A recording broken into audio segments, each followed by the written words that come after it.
अस्सलाम वालेकुम मोअज़्ज़ज़ ख़वातीन व हज़रात, मैं हूं अली मुमताज़ और आप देख रहे हैं मेरा ऑफिशियल यूट्यूब चैनल। इस वीडियो लॉग में हम बात करने जा रहे हैं 17 जून सन 2014 की। 17 जून सन 2014 को लाहौर शहर में हुकूमत पाकिस्तान मुस्लिम नवाज़ की, शहबाज शरीफ साहब चीफ मिनिस्टर और उनकी हुकूमत में दिन दिहाड़े 14 अफराद को कत्ल कर दिया गया, शहीद कर दिया गया। और ये हुआ भी कहीं ऐसा नहीं कि लाहौर के कहीं आउटस्कर्ट्स में, यानी कि कहीं दूर दराज किसी इलाके में, किसी मोहल्ले में, बल्कि लाहौर शहर के ऐन मरकज़ में, मॉडल टाउन में, वही मॉडल टाउन के जहाँ पर शहबाज शरीफ साहब की रिहाइश गाह भी है, उसी मॉडल टाउन में 14 अफराद को दिन दिहाड़े कत्ल कर दिया गया। और जैसा कि मैंने कहा कि ये 17 जून सन 2014 को हुआ और उन तमाम 14 अफराद को शोहदाए मॉडल टाउन के नाम से याद किया जाता है, जिनमें 2 ख़वातीन भी शामिल थीं।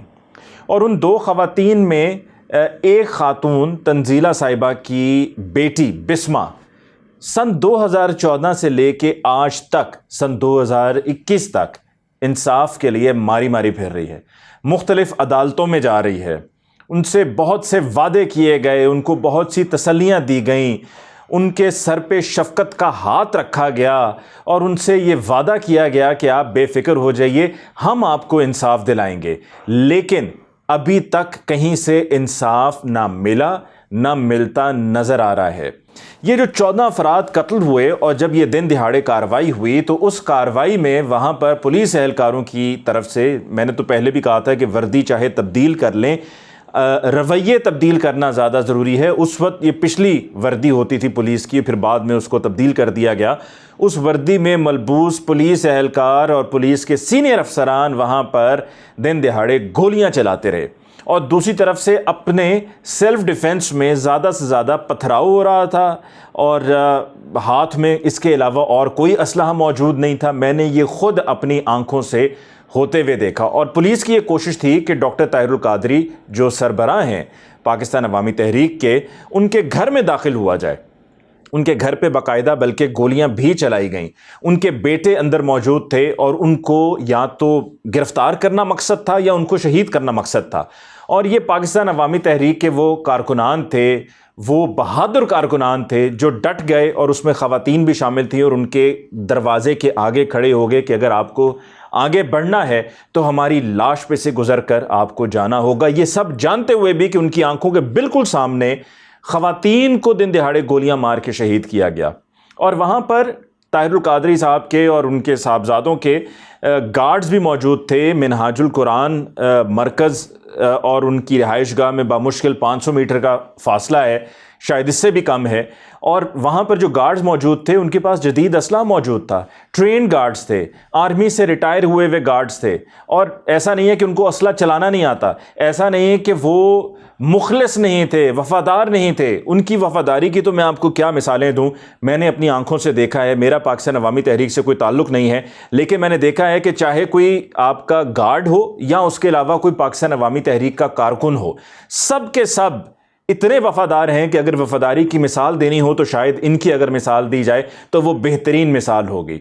और वहीं पर ये गार्ड्स, इनके पास असला मौजूद था, अगर ये चाहते तो ये असला चला सकते थे। और ये खून खौलता है इंसान का देख करके जी किस तरह से दिन दिहाड़े ये कत्ल हो रहा है और आपके हाथ में असला भी है, आपको असला चलाना भी आता है, बल्कि शायद जो पुलिस एहलकार वहाँ पे असला चला रहे थे उनसे बेहतर असला चला लेते हैं, उनसे बेहतर निशाना है, इस्तेमाल कर सकते थे, लेकिन इस्तेमाल उनको नहीं करने दिया गया और उनको समझाया गया। और आप सोचिए कि सामने माओं बहनों की को कत्ल किया जा रहा है, शहीद किया जा रहा है और आप देख रहे हैं और आपको खून खौल रहा है और आप असला नहीं चला रहे क्योंकि आपकी वो तरबियत नहीं है और आपको रोका गया है। और इसी का फ़ायदा उस वक्त पुलिस एहलकारों ने और इंतज़ामिया ने उठाया और वहाँ पर लोगों को कत्ल करते चले गए। और वहाँ पर मैं आपको एक और बात ये भी बता दूँ कि ये ऐसा दिल दहला देने वाला वाक़या था कि इसकी दुनिया में कहीं पर मिसाल नहीं मिलती है। मतलब बर्बरियत होती है, लोगों के साथ जुल्म होते हैं, पर ऐसा जुल्म के जो दिन दिहाड़े हो रहा है और इतनी ढिठाई से हो रहा है, इतनी बेशर्मी थी कि कैमरास भी मौजूद हैं, मीडिया मौजूद है, कवरेज कर रहा है, गो कि उसको कवरेज से मीडिया को रोका गया, लेकिन फिर भी वो किए जा रहे हैं। और रात की तारीकी में दिन में कर रहे हैं। ये वो सोच की अक्कास था ये सारा अमल कि हमारा कोई भी कुछ नहीं बिगाड़ सकता। दिल खून के आंसू रोता है आज जब मैं ये सोचता हूं कि दिन दिहाड़े ये सब हुआ। सन 2014 से लेके अब तक इंसाफ के लिए क्या क्या कुछ नहीं किया। सन 2014 में 14 अगस्त को निकले लाहौर से इस्लामाबाद की तरफ मार्च किया और वहां पर जाकर तकरीबन 2 माह पड़ाव किया। और ऐसा ये 2 माह में नहीं हुआ कि जी रातों को जाके कहीं आरामदेह बिस्तर पे आराम कर लिया, दिन में आ गए वहां पर उस जगह पे कि जहां पर एहतजाज हो रहा है और डी चौक पर और आके वहां पर सब जमा हो जाएं और एहतजाज करना शुरू कर दें जिस तरह पीटीआई के एहतजाज में होता था, वैसा हरगिज नहीं था। ये 2 माह लोग वहीं पे रहे, खाना पीना सोना जागना सब उनका वहां पर था, हत्ता कि ईद उल अज़हा भी उनकी वहीं पर गुजरी। और ये सब मेरी अपनी आंखों की देखी हुई चीज़ें थीं। और बर्बरियत की ऐसी मिसालें कि जब अपने एहतजाज के लिए भी निकले तो मेरी आंखों की देखी हुई चीज़ें हैं जिसकी तफसील मैं आपको अब चलें बता ही देता हूं कि सन 2014 में जब ये निकले, इस्लामाबाद पहुंचे, पहले अपारा एहतजाज हुआ। अपारा एहतजाज के दौरान जब पाकिस्तान तहरीक इंसाफ की तरफ से इमरान खान साहब भी एहतजाज कर रहे थे और उनका एक अपना मकसद था, लेकिन वो साथ में पाकिस्तान अवामी तहरीक के अपने आप को उन्होंने जोड़ लिया क्योंकि उनको मालूम था कि उनके वर्कर्स रुकने वाले नहीं हैं, डटने वाले नहीं हैं। सिर्फ पाकिस्तान तहरीक इंसाफ, पाकिस्तान अवामी तहरीक के वो कारकुनान हैं जो वहाँ पर चाहे आंधी हो, गर्मी हो, सर्दी हो, तूफ़ान हो, बारिश हो, कुछ भी हो, वो वहाँ से जाने वाले नहीं हैं। लेकिन उस एहतजाज में इमरान खान साहब ने यह कहा था, जी सिविल नाफरमानी का ऐलान किया, उन्होंने कहा जी बिल फाड़ दो, जिस पर मैं इस बात का गवाह हूं कि डॉक्टर ताहिरुल कादरी साहब ने बाकायदा पैगाम भिजवाया इमरान खान साहब को कि ऐसा ना कीजिए, ये मुनासिब नहीं है। फिर उसके बाद आगे बढ़ते हुए जब डी चौक पे पहुंचे, रस्ते में बेशुमार कंटेनर्स थे, कारकुनान अपनी मदद आप के तहत उन कारकुनान वो अपने और जज्बे के तहत उन कंटेनर्स को हटाते हुए आगे डी चौक पहुंचे। डी चौक पहुंचकर वहां पर एहतजाज जारी रहा। एक तरफ पाकिस्तान तहरीक इंसाफ का एहतजाज, दूसरी तरफ पाकिस्तान अवामी तहरीक का एहतजाज, और दोनों तरफ जो एहतजाज था उसमें फ़र्क वाज़े था। पाकिस्तान अवामी तहरीक का एहतजाज जो था उसमें लोग वहीं पे थे। एक बार तो बल्कि महफ़िल समा का भी इनेकाद हुआ, मैं तब भी वहाँ पर मौजूद था और मैं उन तमाम कारकुनान की दिल से इज़्ज़त करता हूँ और उनमें से हर किसी को मैं अपना समझता हूँ, इसलिए क्योंकि मैंने देखा है कि उनकी स्ट्रगल कितनी थी और वो स्ट्रगल सिर्फ लफ्ज़ों की हद तक नहीं थी, कोई ड्रामेबाजी नहीं थी उसमें। यकीनन 100% सच्ची लगन के साथ वहाँ पर लोग मौजूद थे, अपने जज्बे के साथ वहाँ पर लोग मौजूद थे और वहाँ से उनको कोई हिला भी नहीं सकता था, चाहे वो जो मर्ज़ी कर लेते, चाहे जितनी मर्ज़ी वहाँ पर इंतज़ामिया ताकत का इस्तेमाल कर लेती, जो कि बाद में उन्होंने किया भी, लेकिन वहाँ से ये हिलने वाले नहीं थे। पाकिस्तान तहरीक इंसाफ का एहतजाज ऐसे ही होता था कि शाम के वक्त जैसे ही शाम होती थी, मौसम ज़रा ठंडा होता था, इमरान खान साहब उस वक्त आते थे, कंटेनर की छत पे वॉक करते थे, फिर उसके बाद रात को जलसा होता था, जलसे के बाद सब अपने अपने घरों को वापस चले जाया करते थे। और जब वीकेंड आता था, फ्राइडे एंड सैटरडे संडे, तो तब ज़रा उनके जलसे में तादाद लोगों की बढ़ जाया करती थी क्योंकि वीकेंड होता था, तो फिर वीकेंड है और जलसा है और फिर उसके बाद पाकिस्तान तहरीक इंसाफ के वो नगमे हैं, तो लोग एंजॉय करने के लिए वहाँ पर जाया करते थे और पाकिस्तान अवामी तहरीक के कारकुनान वहीं पर थे। फिर उसके बाद सब्र करने के बाद आर्मी चीफ उस वक्त के राहील शरीफ साहब, उनसे मुलाकात हुई, DGI से मुलाकात हुई, इमरान खान साहब की तो मुख्तसर दौरानिया की मुलाकात हुई, ताहिरुल कादरी साहब की बहुत तवील दौरानिया की मुलाकात हुई और उस मुलाकात के बाद उनसे कहा गया कि आप हमें कुछ मज़ीद वक्त दीजिए। वो वक्त लिया गया, वक्त दिया गया। जब फिर भी कुछ नहीं हुआ तो ये फैसला हुआ कि अब आगे प्राइम मिनिस्टर हाउस की तरफ बढ़ा जाए। जैसे ही पाकिस्तान अवामी तहरीक के कारकुनान आगे बढ़े और पाक सेक्रेटेरिएट और ऐवान सदर के दरमियान जो सड़क है उस तरफ मुड़े, तो वहाँ पर कई लेयर्स थी कंटेनर्स की और ट्रिपल स्टोरी कायम की गई थी, बना दी गई थी कंटेनर्स के ऊपर कंटेनर्स रख के। वहाँ पर जैसे ही क्रेन की मदद से एक कंटेनर को उतारने की कोशिश की गई, पाकिस्तान अवामी तहरीक का कारकुन ऊपर मौजूद था कि वहाँ से दूसरी तरफ से शदीद आंसू गैस की शेलिंग शुरू कर दी गई। एक्सपायर्ड शेल्स इस्तेमाल हुए उस वक्त वहाँ पर इंतज़ामिया की तरफ से। फिर दूसरी जानिब पाक सेक्रेटेरिएट की तरफ जो पुलिस मौजूद थी उनकी तरफ से भी, और वहाँ पर FC को भी बुलाकर उनको भी इस्तेमाल किया गया, वहाँ से भी फिर शेलिंग शुरू हो गई, शदीद शेलिंग हुई।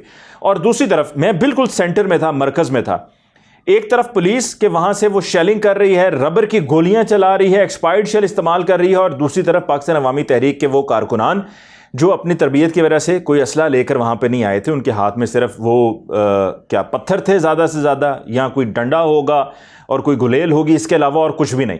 और वो सिर्फ वही इस्तेमाल कर रहे थे वहाँ से, उनके पास और कोई सूरत नहीं थी, या जहाँ जहाँ उनको कोई घास या इस तरह से चीज़ ढेर मिल रहा था तो आग लगा रहे थे ताकि उस धुएं से आंसू गैस की शेलिंग का असर कम हो जाए, क्योंकि बहुत ही ख़तरनाक शेलिंग थी और पूरी रात वहाँ पर यह शेलिंग होती रही। पूरी रात वहाँ पर कारकुनान की ज़िंदगी के साथ खेला गया और मजबूर होकर, वो जो आज बात होती है ना कि जी पार्लियामेंट हाउस में घुस गए, अहाते में घुस गए जंगला तोड़ के, आप खुद बताइए जनाब कि जब ख़वातीन हैं, बच्चे हैं, बहुत कम उम्र बच्चे भी हैं, और उन पर इस तरह से एक्सपायर्ड शेल्स फायर किए जा रहे हों, और उनके दिफा में जैसे कि मैंने कहा कि सिर्फ पत्थर थे हाथ में और कुछ भी नहीं। मैं सेंटर में था, मैं एक तरफ देख रहा हूं कि पुलिस क्या कर रही है और दूसरी तरफ मेरे आंखों के सामने ये सब हो रहा था। रात में मैं देख रहा हूं कि आगे से अपना दिफा किस तरह से वो कारकुनान कर रहे हैं, और मैं ये भी देख रहा हूं कि पाकिस्तान तहरीक इंसाफ के कारकुनान सारे वहां से भाग चुके हैं, चले गए हैं, कोई भी नहीं है, उनका लीडर भी नहीं है। सिर्फ इमरान खान साहब अपने कंटेनर में, उनके साथ उनका भांजा था फैसल जावेद साहब थे और कासिम खान सूरी, ये वो लोग थे जो उनके साथ कंटेनर के अंदर थे, और उनके कंटेनर को भी चारों तरफ से घेर के उसको डिफेंड किया पाकिस्तान अवामी तहरीक के कारकुनान ने। और तारुल कादरी साहब ने मेरे सामने ही उनको हुक्म दिया था कि आप इनको डिफेंड करें, वरना उनका वहां पर कोई डिफेंस नहीं था। तो वो वर्कर्स, वो खवातीन, वो बच्चे जो पार्लियामेंट हाउस की तरफ दाखिल हुए, उनके पास और कोई चारा ही नहीं था। वो जाते तो कहाँ जाते, और वहां पर भी जाके आगे रेंजर्स खड़ी थी, फौज खड़ी थी, तो वहां पर उनसे कहा गया जी आपने ये जो ग्राउंड है, जो ग्रीन बेल्ट है, अंदर जो दायरा है उसके अंदर जो ग्रीन बेल्ट है, उससे आगे आपने नहीं आना, बिल्डिंग की तरफ नहीं आना। मिजाल है कि जो कोई इस तरफ गया हो, और अपने दिफा में उन्होंने किया जो किया। और फिर इल्ज़ाम लगाया जाता है कि जी पार्लियामेंट में आ गए, ये कर दिया, वो कर दिया। वो दिफा किया गया, आप उन पर एक्सपायर्ड शेल्स इस्तेमाल कर रहे थे, उनमें से कोई भी खुदा ना खास्ता किसी की जान भी जा सकती थी, और बड़ी बड़ी बुरी हालत हुई लोगों की। और मैंने वहाँ पर देखा कि क्या हालत लोगों की हुई। हमारी अपनी हालत ऐसी थी कि वो असम्बली नहीं जा रही थी, इतनी ज़्यादा शेलिंग हुई पूरी रात, और अगले दिन ढेर लगा हुआ था शेल्स का, जो शेल्स पुलिस ने इस्तेमाल किए और फायर किए। लेकिन वहाँ से पाकिस्तान अवामी तहरीक के कारकुनान को वो नहीं हटा सके, पुलिस नाकाम हुई, और पुलिस को फिर पीछे पुश बैक करना पड़ा। और पुश बैक करते करते वही पाक सेक्रेटेरिएट जो पहले पुलिस के कंट्रोल में था, वो पाकिस्तान अवामी तहरीक के कंट्रोल में आ गया। और फिर उससे भी पीछे पुश बैक करते हुए जो उससे पिछला चौक है, वहां तक पुलिस को पीछे धकेल दिया गया, और पुलिस वहां से आगे आने का सोच भी नहीं सकती थी, हिम्मत भी नहीं कर सकती थी, क्योंकि उन्होंने पाकिस्तान अवामी तहरीक के कारकुनान का जज्बा, उनका हौसला देख लिया था। क्योंकि उनके पीछे कॉज था, और कॉज क्या था कि हमें इंसाफ चाहिए। हमने जो जुल्म हुआ है 17 जून को, 14 अफराद को जो शहीद किया गया है, उनके कातिलों को कैफरे किरदार तक पहुंचाया जाए, ये मुतालबा है। और जब ये मुतालबा हो ना, तो फिर कोई डर खौफ नहीं होता, चाहे आगे से कोई आपके कोई तोप ही क्यों ना चला दे। और वहाँ पर फिर ये एहतजाज जारी रहा, और इसी दौरान एहतजाज में बढ़ता गया, वहाँ पर डटे रहे, मौजूद रहे, उनको कायल करने की कोशिश की जाती रही। और फिर तारुल कादरी साहब ने भी एक प्रेस कॉन्फ्रेंस में वाजे कर दिया है कि जी हमसे वादे लिए गए, और हमसे कहा गया कि जी हम अब इस केस का फैसला करेंगे, आपने कोई एहतजाज नहीं करना। तो जब ये कहा गया, वादा लिया गया, गारंटी ली गई कि आप कोई एहतजाज नहीं करेंगे, हम इस आपके केस को रिजॉल्व करेंगे और हम आपका ये मसला हल करेंगे, तो तब जाकर ये एहतजाज का सिलसिला ख़त्म किया गया। अब आते हैं उस नुक्ते की तरफ कि जो मौजूदा सूरत हाल है वो क्या है। मैं अगर दिन ब दिन क्या क्या वहाँ पर होता रहा उसकी तफसील बताऊँ तो कई घंटे लग जाएं, क्योंकि मेरे पास एक लम्हे की तफसील मौजूद है। और ये 6 साल 7 साल गुजर जाने के बावजूद भी आज भी मुझे लग रहा है कि जिस तरह वो सब अभी मेरी आंखों के सामने हो रहा है, क्योंकि मैंने बहुत करीब से ये सब कुछ देखा। और जो कुछ मैंने कहा, मैं हल्फन कहता हूं कि मैंने एक एक लफ्ज़ सच कहा है, उसमें कोई बात भी मैंने बढ़ा के चढ़ा के उसको लफाजी के साथ कोई मैंने उसको तड़का लगा के, मसाला लगा के, बढ़ा के नहीं पेश किए। मैं हल्फन कहता हूं कि एक एक लफ्ज़ जो मैंने कहा है अब तक वो बिल्कुल सच का है, और मैं उस पर कायम हूं। अब आते हैं जी दूसरी तरफ कि मॉडल टाउन में जो हुआ, उसके बाद अदालतों में चले गए। डॉक्टर तारुल कादरी साहब ने ये बताया कि इंसदाद दहशतगर्दी की अदालत में अब ये मामला है, और वहाँ पर ये मामला फंसा हुआ है।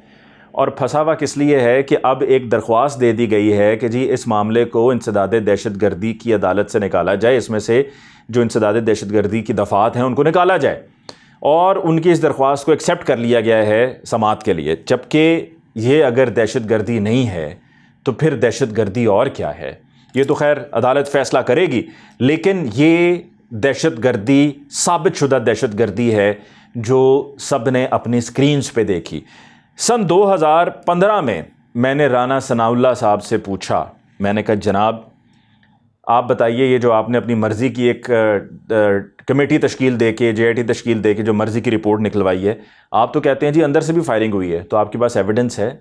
उन्होंने कहा जी हमारे पास एविडेंस है। तो मैंने कहा जी अगर आपके पास एविडेंस है और आप कह रहे हैं कि अंदर से फायरिंग हो रही थी, तो वो आप एविडेंस दिखाइए किस बात का इंतजार कर रहे हैं आप? कितना वक्त मजीद आपको चाहिए? अगर आप सच्चे हैं और वो गलत हैं तो अपने पास जो मौजूद एविडेंस है उनको लाकर दिखाएं सामने, पता चल जाए, दूध का दूध और पानी का पानी हो जाए, पता चल जाए कि कौन सही है और कौन गलत है।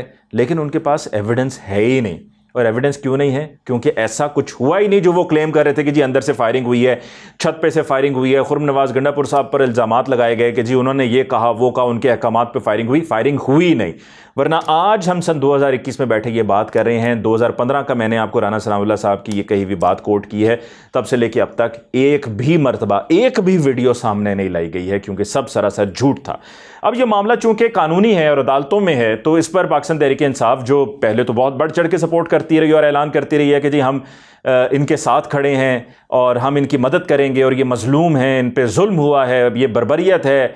और फिर नवाज शरीफ साहब, शहबाज शरीफ, PMLN सबको जो है उसके अंदर आप रगड़ा देते रहे और अपने पॉलिटिकल गेन्स के लिए आप करते रहे। अब आपकी हुकूमत है तो क्यों नहीं आप कुछ कर पा रहे हैं?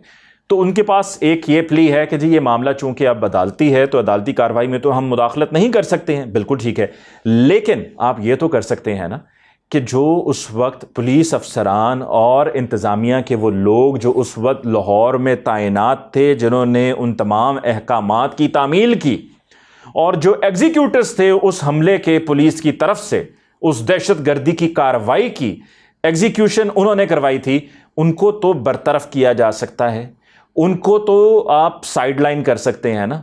आपने उनको भी तो ओहदों पे फाइज किया हुआ है, आपने उनको भी कहीं ना कहीं फिट किया हुआ है।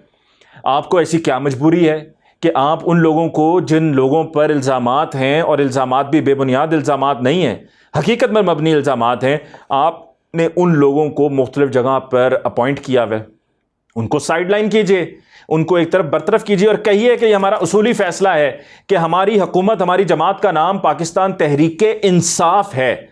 तो जब हम इंसाफ ही नहीं दिलवा सकेंगे उन लोगों को जिनको हमने अपनी आंखों के सामने शहीद होते देखा है, और ये दहशतगर्दी की कार्रवाई हमने अपनी आंखों के सामने देखी और हम उसको बार बार कहते रहे हैं सन 2018 तक, सन 2014 से लेकर सन 2018 तक ये दहशतगर्दी की कार्रवाई, और अब भी कहते रहते हैं गाए बगाए। जब जब कहीं मौका को मिलता है, जब PMLN पे कोई इल्ज़ाम लगाना होता है तो कहते हैं कि जी मॉडल टाउन में इन्होंने ये कर दिया था। तो फिर आपको अपने इख्तियारात को इस्तेमाल करते हुए, जो आपका अपना इख्तियार है, आप इन अफसरान को जो इस सब में जिम्मेदार थे उनको बरतरफ कीजिए, उनको एक तरफ कीजिए, उनको आप अहम ओहदे दे देंगे तो इससे फिर यह जाहिर होगा कि आप उनके साथ शामिल हो गए।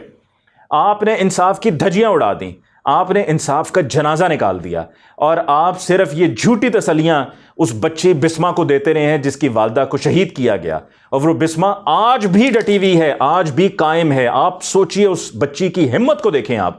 7 साल गुजर जाने के बाद बहुत से केसेस में ऐसा ही होता है, और यही कोशिश की जाती है कि जी मामले को इतना लटकाओ कि जी मुद्दई थक जाएं और उसके बाद फिर वो केस से बैकआउट कर जाएं। वो आज भी डटी हुई है, वो आज भी उसी तरह से अपनी वालदा के कत्ल के कातिलों को कैफे किरदार तक पहुंचाने के लिए आज भी उतनी ही पुरअज़्म है जितना कि वो पहले थी। तो ये आज के रोज़ मैंने जो आपके साथ शेयर किया, ये वो तमाम तफसीलात हैं जो इससे पहले मैंने कभी इतनी तफसील से आपके साथ शेयर नहीं की हैं। मुझे इस वीडियो लॉग से दीजिए इजाज़त, इंशाल्लाह आपकी खिदमत फिर हाज़िर होऊंगा। अल्लाह ने के बाद।